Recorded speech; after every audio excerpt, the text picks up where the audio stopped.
Hello friends, welcome to hobby recipes. எல்லாரும் எப்படி இருக்கீங்க? இன்னைக்கு நம்ம என்ன செய்ய போறோம் அப்படின்னா, ஒரு சூப்பரான நார்த் இந்தியன் டிஷ் தாங்க செய்ய போறோம். அதாவது ஆலு பராட்டை செய்ய போறோம். ஆலு பராட்டை வந்து ரொம்ப ஈஸியா செஞ்சிடலாம், ஆனா சூப்பரா இருக்கும் சாப்பிட்றதுக்கு. வாங்க ஃப்ரெண்ட்ஸ், எப்படி செய்யறதுன்னு பார்க்கலாம். அதுக்கு முன்னாடி அதுக்கு என்னென்ன பொருள்லாம் தேவை அப்படிங்கறத பார்த்துடலாம். நான் இன்னைக்கு வந்து கோதுமை மாவு எடுத்திருக்கேங்க. ரோட்டிக்காக கோதுமை மாவு எடுத்திருக்கேன். அதுக்கப்புறம் உருளைக்கிழங்கை பாயில் பண்ணி நல்லா ஸ்மாஷ் பண்ணி எடுத்து வச்சிருக்கேன். அதுக்கப்புறமா வெங்காயம் எடுத்து வச்சிருக்கேன், சின்ன சின்னதாக கட் பண்ணி எடுத்து வச்சிருக்கேன்.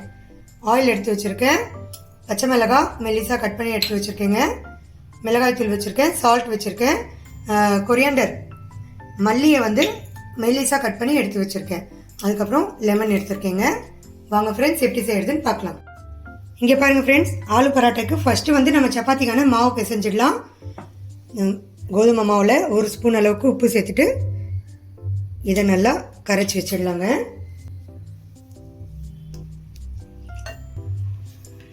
தண்ணி சேர்த்துட்டு நல்லா சாஃப்டா பிசைஞ்சு வச்சிடலாம்.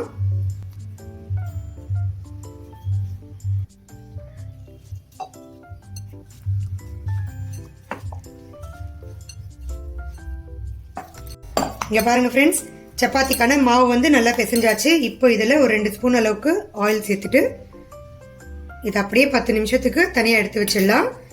பாருங்க, ஆயில் சேர்த்து நல்லா இதை வந்து ஒரு வாட்டி மிக்ஸ் பண்ணிடுங்க. அப்போதான் வந்து ரோட்டி வந்து சாஃப்டாக வரும். இதை அப்படியே எடுத்து 10 நிமிஷத்துக்கு அப்படியே வச்சுட்டு நம்ம வந்து உருளைக்கிழங்கு மசாலாவை ரெடி பண்ணிடலாம். வாங்க ஃப்ரெண்ட்ஸ், நம்ம வந்து சப்பாத்திக்கு உள்ள ஸ்டஃப் பண்ண போகிற இந்த பொட்டேட்டோ மசாலா வந்து ரெடி பண்ணிடலாங்க.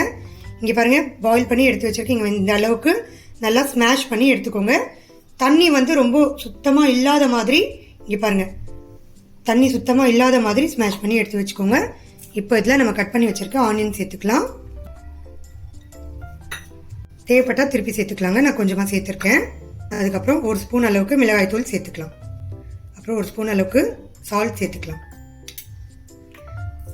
அப்புறம் வந்து கிரீன் சில்லிஸ் வந்து கட் பண்ணி எடுத்து வச்சிருக்கல, அதையும் சேர்த்துக்கலாம். இது மெல்லிஸாக கட் பண்ணிக்கோங்க, அப்போ தான் நமக்கு சப்பாத்தியில் வரும்போது அப்படியே கடிச்சு சாப்பிட்ற மாதிரி இருக்கும். அதுக்கப்புறம் மல்லி, கொத்தமல்லி வந்து கட் பண்ணி எடுத்து வச்சிருக்கேன், அதையும் சேர்த்துக்கலாங்க. இப்போது லைட்டாக லெமனை பிழிஞ்சு விட்டுக்கலாம். அதிகமாக பிழிய வேண்டாம், லைட்டாக பிழிஞ்சு விட்டுக்கோங்க. ஏன்னா வந்து புளிப்பு டேஸ்ட் அதில் வந்து சூப்பராக இருக்கும். அப்படி உங்கள்கிட்ட லெமன் இல்லை லெமன் வேணாம் அப்படின்னு நினைக்கிறவங்க ஆம்ச்சூர் பவுடர் இருக்கு இல்லையா, அதை சேர்த்துக்கோங்க. நான் வந்து இன்னைக்கு லைட்டாக லெமன் பிழிஞ்சு விட்டுக்கிறேன். இப்போ இது எல்லாத்தையுமே நல்லா மிக்ஸ் பண்ணிக்கலாம். எங்கள் வீட்டில் வந்து ஆனியன் வந்து நிறைய இருந்தால் பிடிக்கோங்க, அதுக்காக நான் எல்லா ஆனியனையுமே மிக்ஸ் பண்ணிக்கிறேன். நீங்கள் வந்து கம்மியாக போட்டுக்கணும் அப்படின்னாலும் போட்டுக்கலாம்.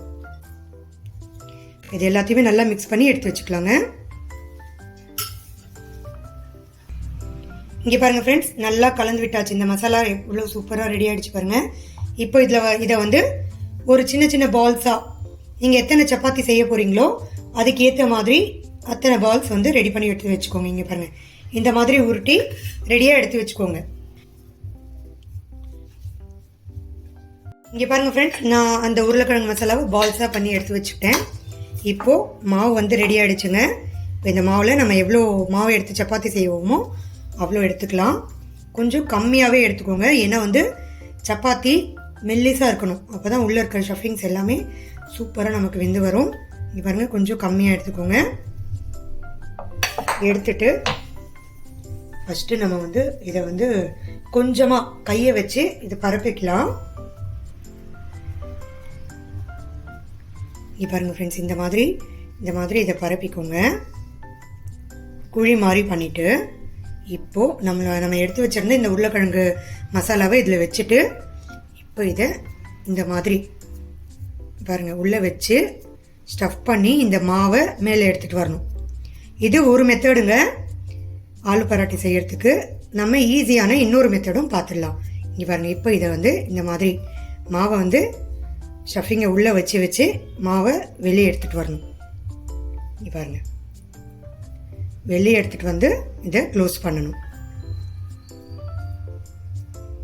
இங்கே பாருங்கள் ஃப்ரெண்ட்ஸ், உருளைக்கிழங்கு மசாலா வந்து உள்ளே போயிடணும், மாவு வெளியே வரணும். அந்த மாதிரி நம்ம விரலை வச்சு இந்த மாதிரி எடுத்துகிட்டு வரணும். எடுத்துகிட்டு வந்து இதை அப்படியே பாருங்க, நம்ம எவ்வளோ மாவு எடுத்தோம், இந்த பேடை வந்து எவ்வளோ பெருசாக ஆயிடுச்சு பாருங்க. இப்போ இதை அப்படியே ரோல் பண்ணிடணும். இது வந்து ஒரு மெத்தடு. இன்னொரு மெத்தட் காமிக்கிறேன் உங்களுக்கு. இன்னொரு மெத்தட் எப்படின்னா, இப்போ நம்ம சப்பாத்திக்கான மாவு எடுத்துக்கணும். எடுத்துட்டு இதில் லைட்டாக மேலே மாவு வந்து தூவிட்டு இதை வந்து லைட்டாக வந்து ரோல் பண்ணிக்கணும். இங்கே பாருங்கள் ஃப்ரெண்ட்ஸ், இந்த அளவுக்கு ரோல் பண்ணிவிட்டு இப்போ இதுக்கு நடுவில் நம்மளோட மசாலாவை வச்சு இப்போ இதை இந்த மாதிரி இங்கே பாருங்கள், இந்த மாதிரி பண்ணிவிட்டு இதை இந்த மாதிரி ரோல் பண்ணிடுங்க. இப்போ மேலே இருக்க எக்ஸ்ட்ரா இருக்க மாவை எடுத்துருங்க. இப்போ பாருங்கள்,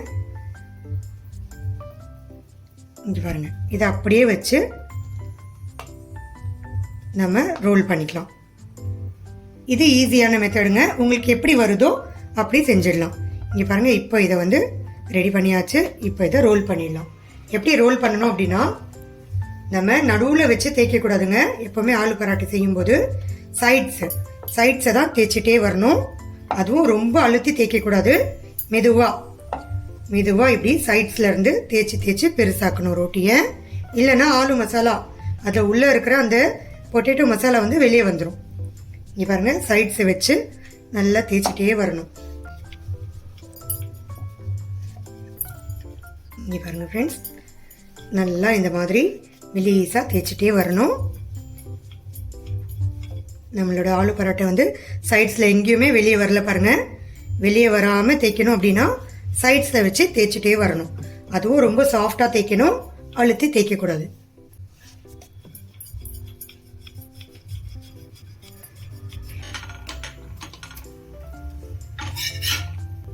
ரெண்டு சைட்ஸுமே ஒரு 2 நிமிஷம் குக் ஆன உடனே நம்ம ஆயில் சேர்த்துக்கலாங்க. இந்த சைடு ஒரு 2 ஸ்பூனு திருப்பி போட்டு இந்த சைடு ஒரு 2 ஸ்பூனு. நீங்கள் வந்து கம்மியாக சேர்க்கணும் அப்படின்னாலும் ஆயில் சேர்த்துக்கலாம், ஒன்றும் பிரச்சனை இல்லை. இது வந்து செய்யறதுக்கு ஈஸி தாங்க. நம்ம ஒரு வாட்டி செஞ்சோன்னா நமக்கு சூப்பராக வந்துடும். ஈஸியாக செஞ்சு கொடுக்கலாம். பசங்க வந்து ரொம்ப விரும்பி சாப்பிடுவாங்க. கண்டிப்பாக வீட்டில் எல்லாருமே ட்ரை பண்ணுங்கள். இதே மாதிரியே நிறைய ரெசிபிஸ் நான் என்னோட சேனல் அப்லோட் பண்ணியிருக்கேங்க. அதையும் நீங்கள் கண்டிப்பாக ட்ரை பண்ணி பாருங்கள், உங்களுக்கு பிடிக்கும். கண்டிப்பாக ட்ரை பண்ணி பாருங்கள் ஃப்ரெண்ட்ஸ். நம்ம ஸ்டஃப் பண்ண இன்னொரு மாவையும் நம்ம இதே மாதிரி உருட்டி எடுத்துக்கலாங்க. கொஞ்சமாக மாவு மேலே தெளிச்சுட்டு சைட்ஸ்லேருந்து அப்படியே உருட்டிகிட்டே வரணும். இங்கே பாருங்கள் ஃப்ரெண்ட்ஸ், நம்ம எடுத்த ரெண்டு சப்பாத்தியுமே நல்லா உருட்டியாச்சு. இங்கே பாருங்கள், இப்போ நான் ஒரு தவா வச்சு ஆன் பண்ணியிருக்கேங்க. சூடாயிட்ருக்கு.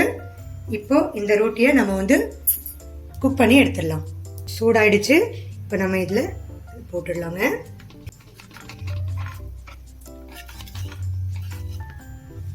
நம்ம திருப்பி விட்டு நம்ம ரோட்டி எப்படி குக் பண்ணுவோமோ அதே மாதிரியே திருப்பி விட்டு 2 சைடுமே சூப்பராக நம்ம வந்து குக் பண்ணி எடுத்துடலாங்க. நீங்கள் உங்கள் வீட்டில் கீ இருந்தால் சேர்த்துக்கோங்க, அது இன்னும் டேஸ்ட்டாக இருக்கும்.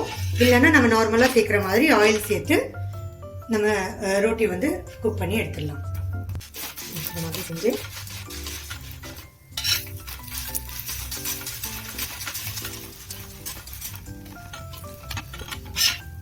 உங்களால் எவ்வளோ மெல்லிஸாக ரோல் பண்ணி எடுக்க முடியுமோ எடுங்க. அப்போ சாப்பிட்றதுக்கு இன்னும் சூப்பராக இருக்கும். இங்கே பாருங்கள் ஃப்ரெண்ட்ஸ், 2 சைடுமே நல்லா குக் ஆகிடுச்சு. இப்போ இதை நம்ம எடுத்து வச்சிடலாம். இப்போ இன்னொரு ரொட்டியை நம்ம குக் பண்ணி எடுத்துடலாம்.